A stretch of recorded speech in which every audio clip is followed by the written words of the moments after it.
What's up, everybody? Welcome to the Scratch Agency Podcast, hosted by Scratch Agents for Scratch Agents. This episode is brought to you by On Hand VA, your go-to for client-facing, office-based virtual assistants. Their systemized onboarding process is key to seamlessly integrating VAs into your insurance agency. My name is Stephen Turnbull, founder of T5 Insurance Services in Clinton, New York, and I'm joined by my co-host today, the one and only, you already know, hold your applause, Mr. Sean Fitzgerald, founder of LAF Advisors in Long Island, New York. Mr. Fitzgerald, what's going on today, sir? Yeah, we're doing well, man. I'm feeling freaking great. The year is starting off super strong, so I couldn't be happier. How about you? Oh, feeling Fresh great. off a cruise, man. You're Fresh off a cruise. I got my hat tan, my burnt nose. I'm rocking it all. Fresh off the ship into 7 inches of snow. Can't beat that. But we're super excited to have two guests on today. We've got Scott and Chris from Neill Insurance Brokers. Gentlemen, thank you very much for joining us today. We've got Scott, who is the founder, and Chris is the head of personal lines and has helped grow that department. So we're going to jump right into it. Scott, why don't you introduce yourself? You can introduce Chris and introduce the agency, and then we can get into everything we want to talk about today. But thanks again for joining us. Yeah, what's up, Stephen and Sean? So my name's Scott Neill. I'm the founder of Neill Insurance Brokers. Chris Hall here is my head of personal lines, like you said. And so, yeah, man, diving into my history, I grew up in Arlington, Texas, wrestled at Oklahoma State, got my finance marketing degrees out there, and basically came back and I started as a New York Life rep in downtown Fort Worth. And after about a year and a half, they shut that office down. So I guess life insurance post 2008 crisis was kind of on the struggle bus. Ended up basically getting recruited by DM at Farmers Insurance to be in the DM Aspire program or whatever they call it. Shit, I don't know. It was 11 years ago. But it was 13 years ago. Now it's 2024 already. Golly. But basically, man, I was in that office for a year, had to become an agent. It was either don't be a DM because they shut that program down or become an agent. And so I was like, I never planned on being an insurance agent, but basically triggered in 2 months. And 10 years later, 2021, sold my farmers agency and started an independent brokerage to offer more opportunities and basically own my own business, own my own book, and no one can tell me what to do. And you know, a lot of stressors and planning going into it. Yeah, man, I'm ready to dive into, answer any questions you'll have about how we got to almost 3 million in 18 months of production, really. So Nice. Well, so talk to us about the first day of the Scratch Agency. So you sold it, you said in 2021, the Farmers Agency. Yeah, November. November 2021. So Melissa and I, she's my CSR office manager. Her and I, basically, we cleaned house and started from scratch. She knows technology more than anyone else. And so when we went scratch as an independent, basically, man, it was scary as shit because you don't know. It's the unknown. And we didn't start with an aggregator, really. I mean, we were direct appointments for the most part. We have a few brokers that we have to get through a cluster aggregator, but that's like 1 or 2 out of the 30 we've got. And so basically, when we left Farmers, we honestly didn't sell a policy until July of 22, really. I mean, because it took us 8-9 months just locking ourselves in the door and getting all our tech built up and our AMS and our CRM. Yeah. And so those were key components. We got our tech stack, but we had to create a lot of stuff using, our own minds to do it. And because we didn't, we had money from the buyout, but we didn't have a ton of capital to just blow away. And well, still, unfortunately, I did. 2022. If anyone's looking for advice, don't try and scale like you're a $20 million agency from day one if you've got nothing. Yeah, that was our first mistake. I hired like 4 producers and all this stuff, and it didn't work out. So we kind of stepped back to our core people, and that's when Chris came on, and I said, I want one badass. We're ready to rock and roll. So it was July, we started really ramping it. Yeah, we just finished the year just under 3 million in combined gross written premiums. So that's incredible. So let's Yeah, back so up to that mistake. I want to dive into that. You said you hired 4 producers and kind of went back to your roots, because the people that are listening to this are either scratch agents, they're either agents that are going to be starting their own agency. Maybe they're thinking about it and nervous about it and want to learn from other people's mistakes, right? So let's talk about what that was and kind of maybe when you realized, okay, this is not the direction we need to go, and the growing pains through that first couple of months. Yeah, in all honesty, I'll be transparent. My first tax return, I had $199,000 loss because I didn't know what I was doing. I was spending money left and right on all this, coaching and $5,000 for coaching and a lot of it was trial and error. And still to this day, I was like, did I waste money on resources and stuff like that? No, because I had the money to do it. But is one of those things, like, if anyone is looking to go independent from scratch, it's the best thing ever, especially if you're direct appointment, because I don't give any commissions to anyone. So whatever I make, I basically take home. The biggest mistakes were trying to bite off more than I could chew. And what I should have done, because I got a chunk of money and from the farmer's deal, is I wish I had a 5-year plan for that money. I had a 1-year plan. I had a 1-year yeah. and it was the worst mistake I made, because I was like, shit, we'll get back to 600, 700,000 revenue like we were as farmers agency real quick. And then that shit backfired so good because the market tanked, and we were struggling to even keep carriers. But yeah, my bit of advice is, I think we did it right, not just selling our butts off day one. I think taking the time to actually go through and select our processes. But I wish we were ready to do that. We had a better plan of not just hiring and seeing what sticks to the wall, finding that one person that can write Yeah. $1 million in a year, or Yeah. whatever. And so that's where we went wrong, because my overhead was so high. I was spending $40,000 a month, and I didn't have that capability long term. A Right. lot of people listening to this will say, well, yeah, of course. But I mean, I'm a true example of that. I'm a true example of how we're financially fine now. But last year even was scary hitting January, because we're like, well, shit, we don't know if we're going to really crush it in this tough market and get back to where everything, needs to be when we were a farmer's agency. But, you know, just that uphill steady grind, you can't beat that. There's no going here unless you have just excess tons of capital. But if Yeah. you've got, $500,000, $250,000, or whatever, and say you're starting there, that will go quick, man. I mean, I realize even in the insurance world, I can blow through $500,000 damn quick. Oh yeah. There's plenty you of know, tech out there. Yeah, there's plenty of tech, there's plenty of overhead, there's plenty of training you can do. And so, yeah, we lost $200,000 our first year, and we had a $250,000 flip this year. And so, we're on the up and up. But yeah, I mean, that first struggling year, that's going to be your make or break year. So you really got to make sure you're steadfast on your business plan and going in. Yeah. That was the biggest thing, is we thought we had it, but I had a 1-year plan for that money, not a 5-year plan. Right. And if you have no money going into scratch, then you got to be even more reserved on your game plan there. Thank you for sharing that story, because I think that's a really important one to know. Like, Steven and I have talked to some people where, like, they just open up their agency and their main focus is their tech stack. And it's like, well, if you're opening up scratch, you might want to like have sales as your main focus to start, And listen, I'm not perfect at that either. Like, I feel like that's one of my biggest mistakes. Something I'm getting better at too is like not overspending on technology. Like, Steven, think of me this year. Like, this year, I'm like, what can I cut? Like, I'm trying to cut this. I pay this in full to save money here. Like, my first year, I was like, oh, I'll take this software to help with Accords. Oh, I'll take this software to make this more efficient. I'll do this. I'll do this. And like, I had tech for where I was at. I could have done things a lot differently. Even signing crazy contracts with technology companies. You know what I mean? Now you're in a freaking 29.5-year contract with AMS 360. Love you guys. Sean's the king of doing that. Yeah. So that caveat to though, Sean, is people are afraid of, well, what if I don't get my tax deck? I don't want to be 2 years in and a $2 million, $3 million business and then have to integrate.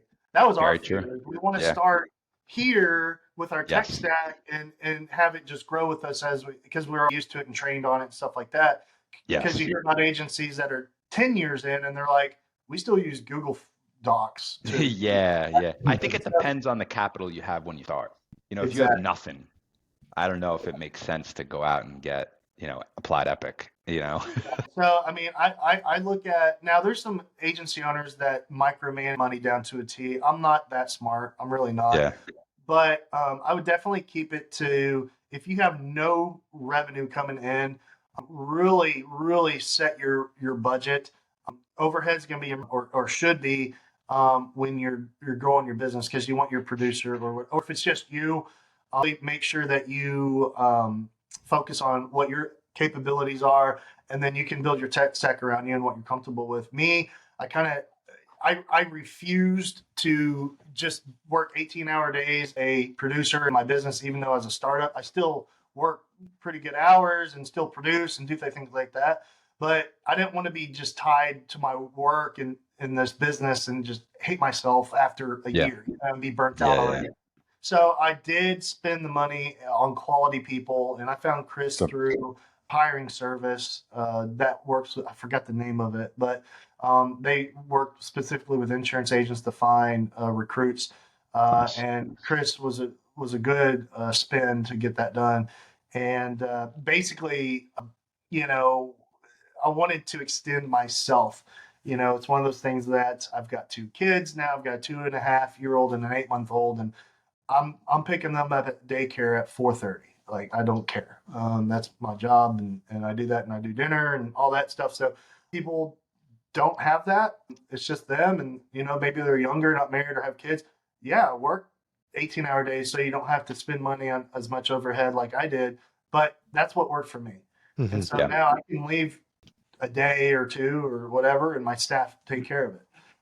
And we use our tech stack to help automate what we can't do. So the biggest thing, like our CRM agency Zoom, we have automation for all of that. Yeah. So yeah, our tech stack is like 15 deep, but basically that's the biggest focus for us besides bringing in new sales and how we get that started. But it depends. When you start this agency, do you want to be the workhorse in it, or do you want to hire people that you can trust to run it for you? Bite that bullet and pay for that. So that's really what our decision factor was I wanted to create something that from scratch I could have a team that I could rely on. And so that's the one thing that I'm glad we did because it's worked out quite well. So. Yeah, that's beautiful. So talk to us. How did you get to get the 3 million in premium in that short of a frame? That's a big accomplishment. Congratulations. Like, what do you think was The turning point. was it a specific line of business you went after? Was it a certain way you prospect? Like, what do you think? Obviously, the tech stack helped, and you guys being hard workers. But like, what plan of attack did you take to get to that number? Chris, you want to? Yeah. So, honestly, we started the end of 2022, and I came on in July of 2022. We were doing like 40, 50,000 a month. And so we were, doing okay, but it was still, obviously we're not all going to make money this way if we keep going this route. And so as the year, finished out, it felt like it dipped a little bit in September and October of that year. And we all just kind of came together and said, hey, we're going to have to make some adjustments. What kind of adjustments can we make? And we kind of went back to the basics of, let's quit focusing on we just have to sell, sell, sell. Let's advise right now. And this is going to come back in the future. So become a data agency, if you will. And, some of these people may not fit right now with us, but make sure we get as much information in 6 months when the renewals are coming around, we can touch base with them, things like that. And so all of a sudden we started seeing December, January, February, all of a sudden it's 120,000, 130,000, 120,000, like consistently.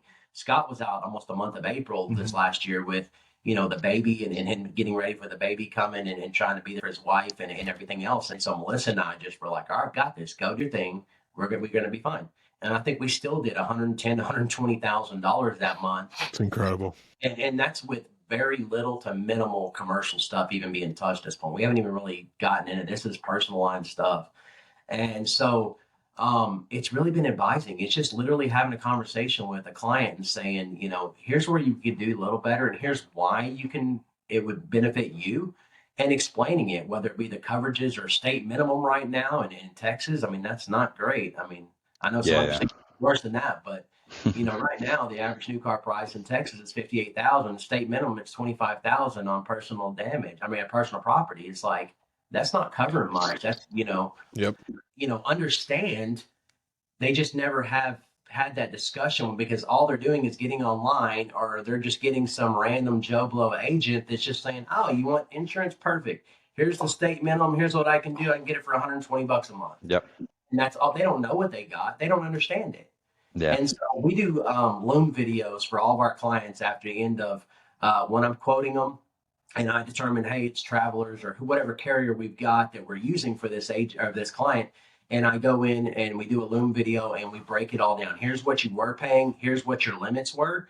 Here's what, most of the time we're actually saving the client and raising their limits. And it's funny. They're like, really? That's possible? Just all in how you do it.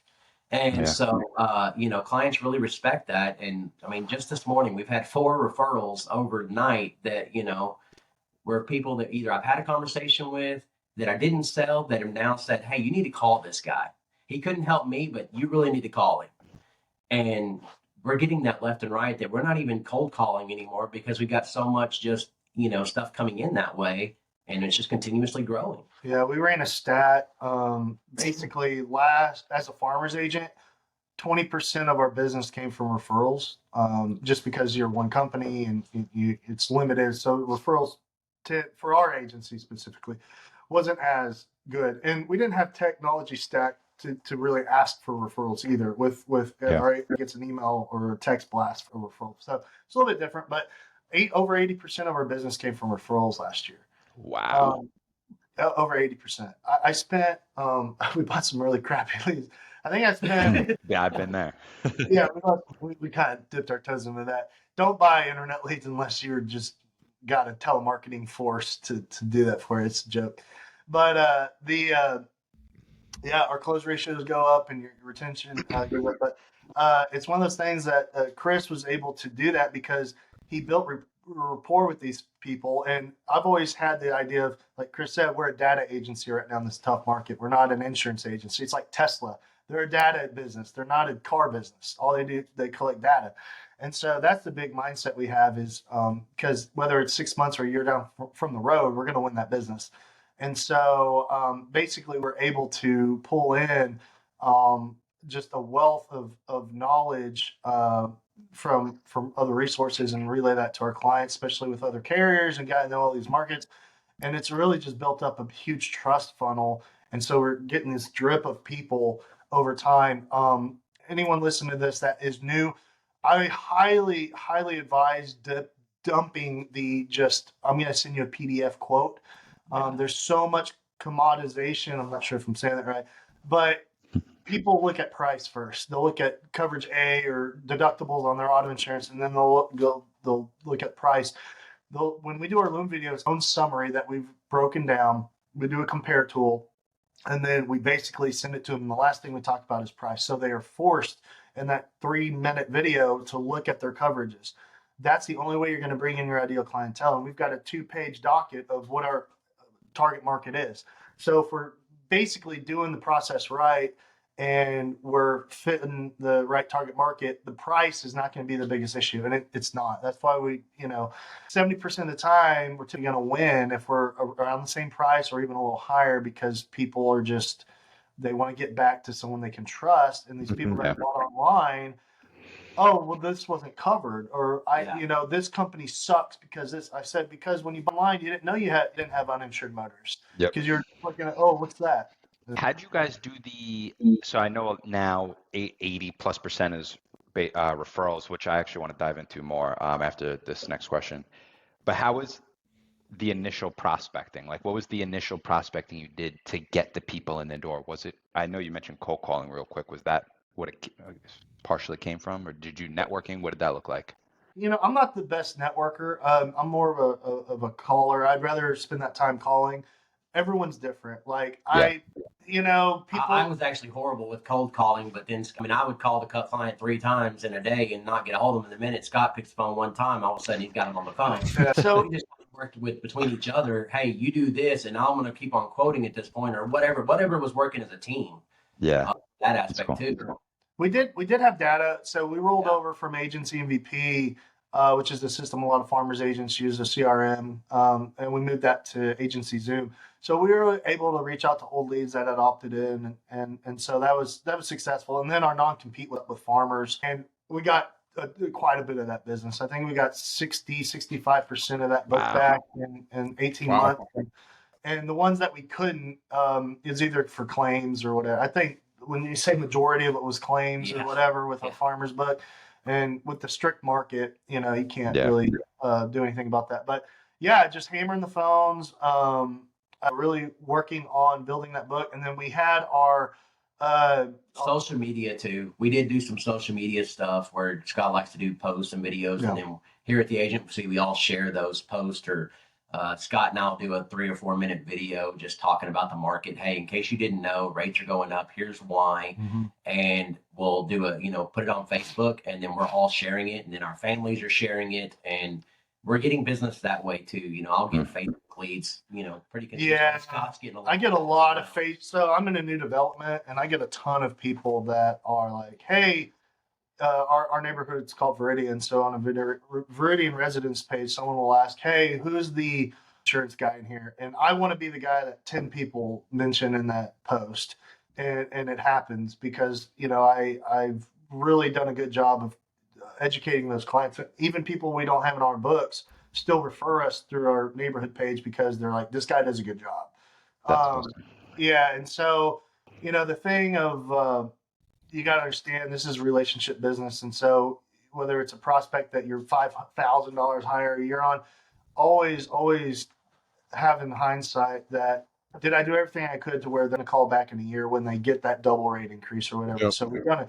I mean, Chris, I was like, dude, how many freaking referrals did you get today? Because I get these emails of, hey, Canopy Connect, Canopy Connect, Canopy Connect. If you don't know what that is an awesome tech that helps bring over deck pages and stuff. So, I mean, I got like 5 last night. I'm like, dude, how are these freaking people coming to us? So it's referral based and having these easy access points for clients to get to you whether that's your website or Google or social media or whatever. It makes a huge difference. So Yeah. And if you can get the client, as a new agency, one thing I would definitely recommend for producers is, if you can get a copy of their declarations, or if they can at least discuss it over the phone with you, if they have it in front of them. So a lot of older folks are harder to, they don't understand how to tech savvy, send that stuff over, but they can explain it over to you on the phone. They're not afraid to share it most of the time.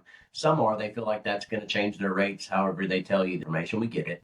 But when they're given that information, a lot of times you can quickly grab a calculator and say, oh my gosh, your home, they're saying that's $95 a square foot reconstruction cost in today's market. Yeah. Like, you understand that. They're like, no, what's that mean? Like right now they're saying it would cost $95 a square foot to rebuild your home. There's no way this guy built this home for 150, but okay. Right. Why your rate is what it is, and that's why I'm a little higher. And then you have those discussions, and all of a sudden that $1,000 more in premiums, like, I don't care. I've got to have insurance. My agent, I've had that guy for 30 years and he didn't tell me this. Like, those are the conversations we're having, like, all the time. Yep. And some of it's just flat out, broker of record changes. People are getting pissed off at their current agents because they're not there for them. We're here. Like, you call us. If we don't answer the phone, we're going to call you back. Or I'm emailing people at 8:30, 9 o'clock at night that ask a question. If I'm not doing anything, I'm sitting on the couch watching television with my wife, I pick up the phone, I'll respond to them. It's a quick answer, but they're like, "Oh, I wasn't expecting a response tonight." I get it, but it's cool. It's not taking away from my family.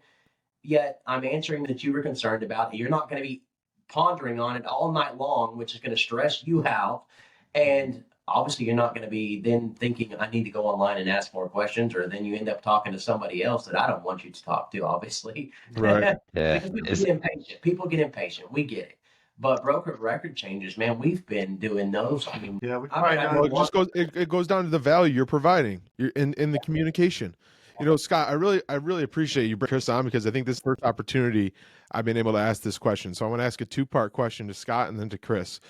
Over your experience, Scott, what do you think the key is to building a winning team with people that are bought in?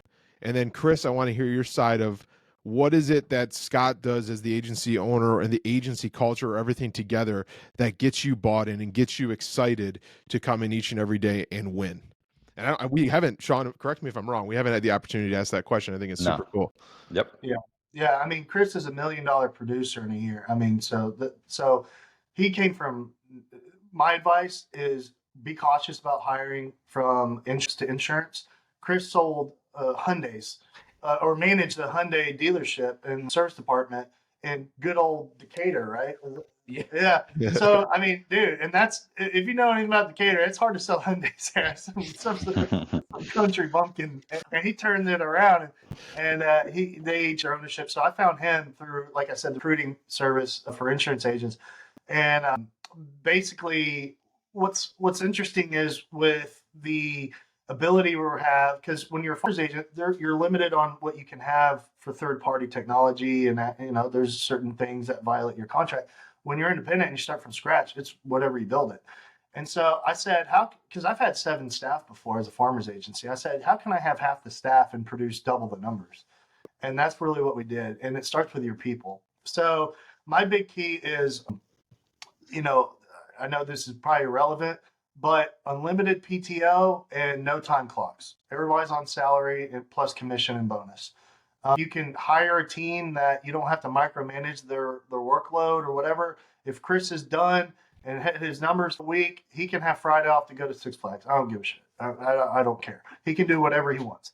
And that mutual respect of accountability is huge, because I count on my staff every day to be successful, and they know they're starting this business with me. They have buy-in. They're not just looking. Chris made less money this year probably than he did at the Hyundai dealership or whatever, but he knows next year, looking at his renewal, because I pay renewals too, looking at his renewals and new business and all the referrals he's getting, dude, he's going to easily, crush. I mean, he'll make whatever his desired salary is in 2 years. So I think knowing that, they see the vision, I've outlaid that, and they're seeing the growth, and they're seeing how ridiculously more successful we are being as an independent versus farmers agency. I've told them how great I was. I've got trophies and all that. Even me, I'm like, guys, we're hitting double numbers that we did as a farmers agency.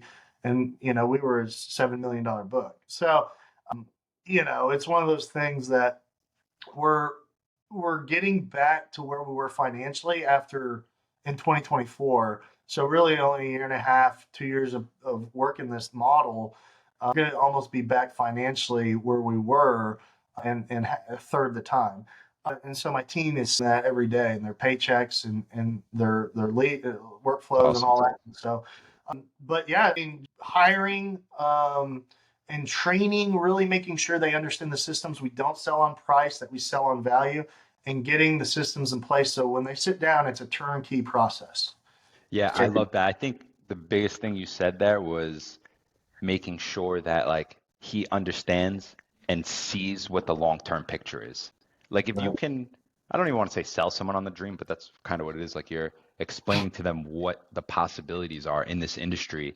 And if you can lay it out and show them what it's going to look like, I mean, if they're not motivated by that, probably not the right fit anyway. You know what I mean? And I spent part of my big budget was when I had my farmer's money, was I spent a lot of that on attorneys and getting good contracts written and things like that. That's the biggest mistake you can make is when I was a farmer's agent, I didn't even know what EBITDA was. I didn't have it. I know most farmers agents now are probably like, well, you should know that. I didn't, man. I was just a 20-something-year-old guy making a lot of money selling insurance, and farmers track most of that and just paid us every month. I didn't really have a lot of outside bookkeeping I needed done, right? So, but now it's completely different, because now I'm planning, like, if I want to buy a book, I got to show my books. If I want to sell my book in 10 years or whatever, I have my book solid. And so, like, hiring a good bookkeeper and giving her my goals and where we want to be at, it changes the game. And so does payroll. I know where every dollar is going, and their salaries and their I know how much cost I'm making per employee per month based on our production, and so that's been a big help. And we're on the up and up, tenfold of where we were our first year. So awesome. Chris, before you answer the question, I want to just pivot something on it. I want you to the agency owners that are listening to this, that are maybe looking to hire their first producer, they're maybe looking to hire their first service person. And, a lot of these agency owner groups that we're all in, you see somebody post, oh, it's so hard to find good help. And, those are the same, in my opinion, those are the same owners that are saying it's 4:49, you're not done till 5:00. Why are you trying to leave? And, we get that in the culture talk and all this, but for your experience and the growth that you've seen, and only being there since July of 22 and working for Scott and buying in, I want you to answer the question and talking to those people that are looking for that next step in their agency journey, and what, someone like you that was looking for the next step in your career, what you'd be looking for. So for me, I mean, when I came in for an interview, I had no clue about insurance hardly. I am very wet behind the ears, if you will, when it came to, learning this stuff.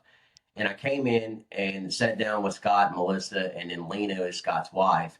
And they all interviewed me, and with no background other than sales. I mean, I was a service advisor, service manager.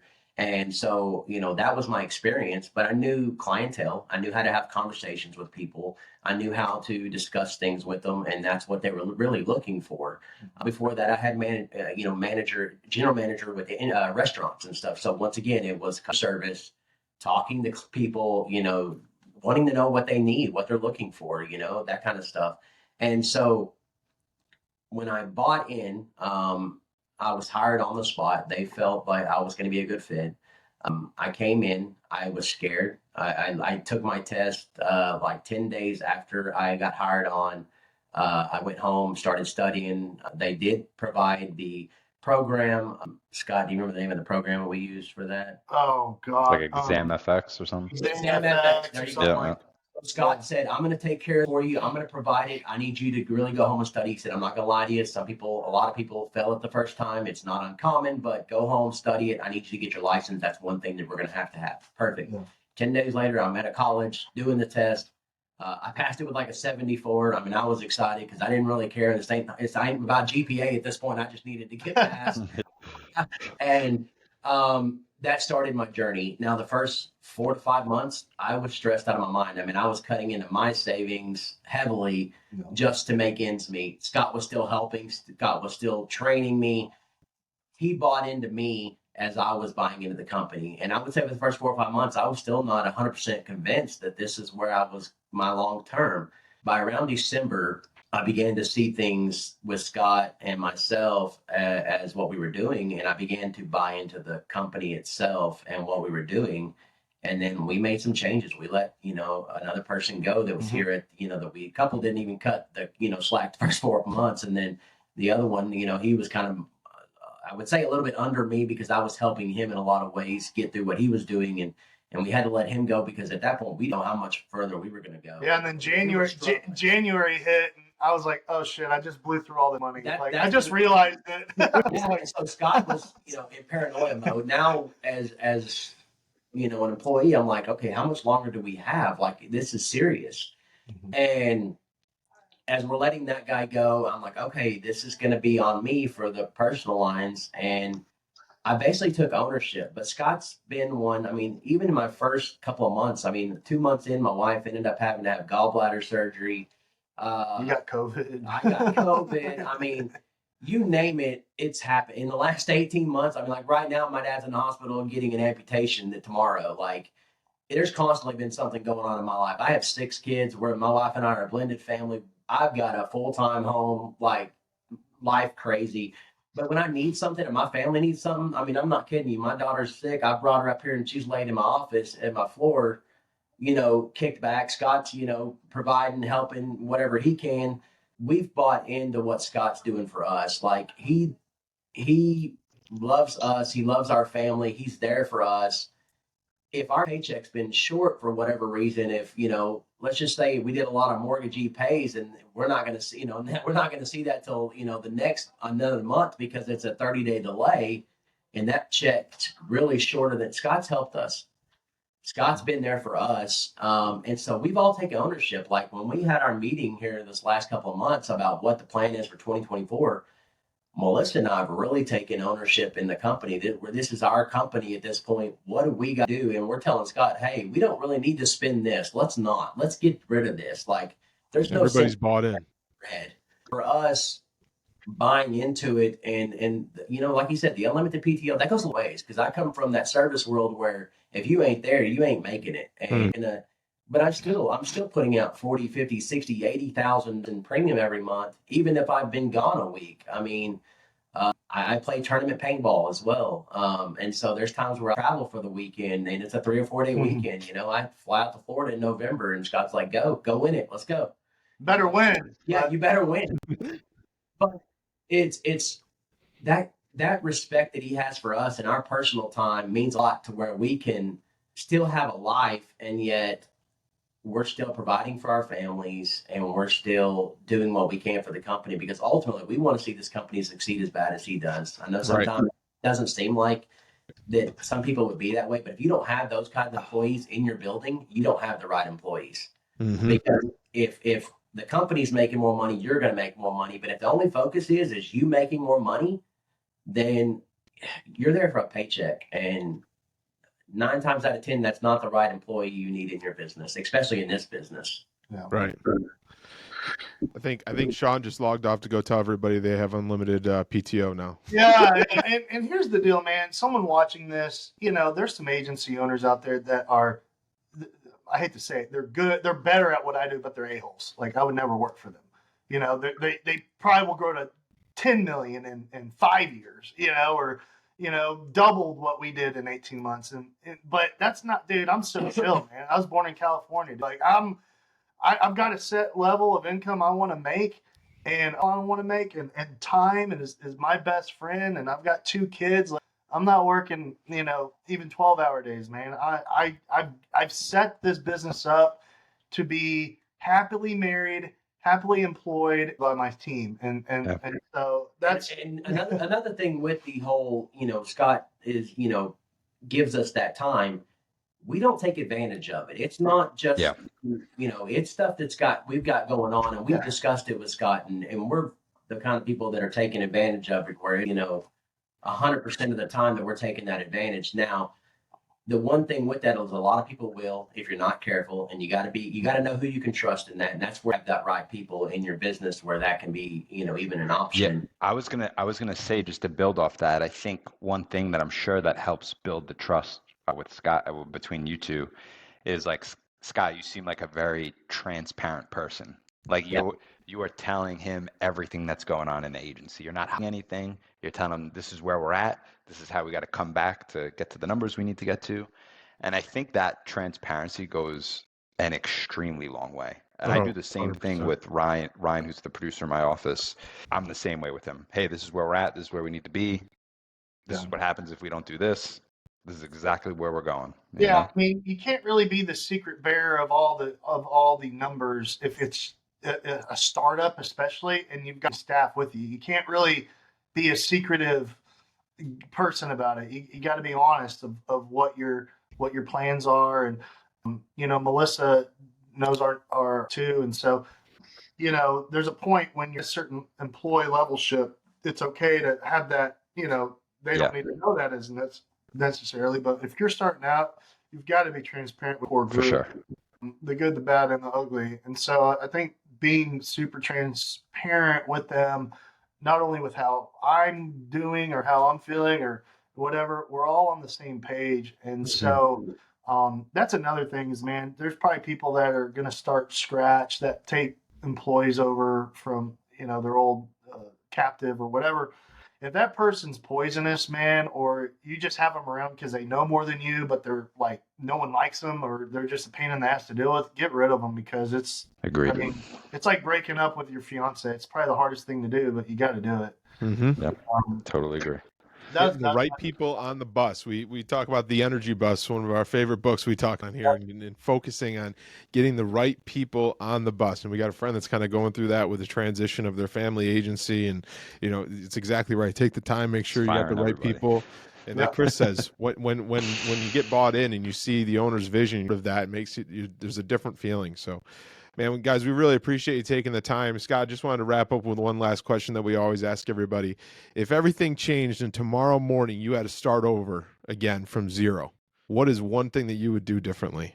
I would limit my overhead costs from day one, and basically keep the processes and systems we have in place because they've worked with little to no money, but really focusing on the core group I've got and handwork there, because I do feel confident, that I could rebuild another agency from scratch with limited to no resources if I had to. Nice. Do I want to? Hell no. Last year was just Great.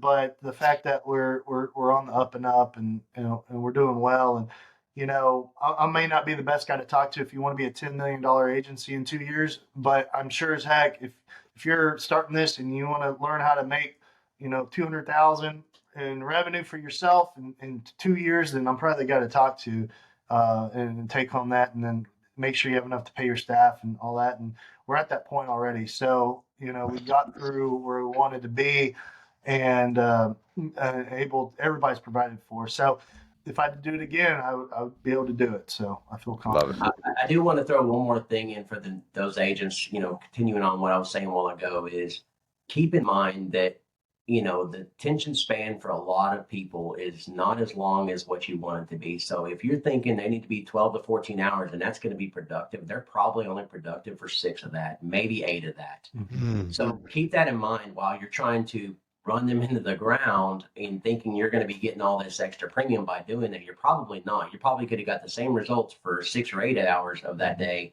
over that 12 to 14 that you're pushing for, because a lot of people will do that. And I've known that from the restaurant business to the service industry. It doesn't matter what industry, it's all the same way. People can only focus so long on certain things. And you can get so much more accomplished with certain time frames where they come in, like we come in, we put our heads on, I'll throw an earbud in, throw a podcast on in my ear, and I'm working, and, I'll pick up the phone, pause my podcast, answer the phone, do what I need to do. But I'm focused, and I'm getting, 5, 6, 8 quotes out a day, whatever it may be, we've got going on along with what else we're doing.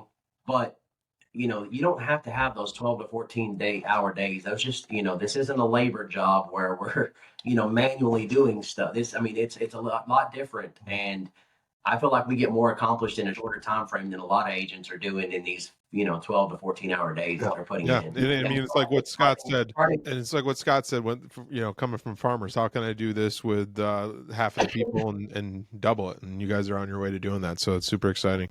Yeah.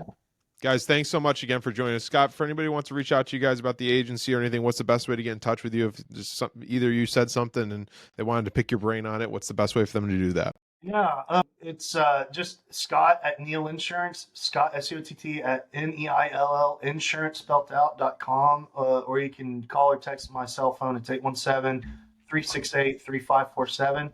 I'm definitely, if someone's looking to kind of balance out their lifestyle and enjoy life and not be on the 24-hour grind of entrepreneurship and create something that is easygoing, but it's working, profitable now, and you kind of made the headways for that. I'm probably the guy to talk to if you'll be a good, $5, $6, $7 million agency in your first 5 years. I can help you get there. So awesome. Appreciate that. Chris, thanks for joining us. Scott, thanks for joining us. We appreciate it, everybody. That's another episode of this podcast. Do us a favor, like the show, share the show, and subscribe. Most importantly, remember to dig down deep, believe in yourself, and own your own future. We'll see you next week. Take care.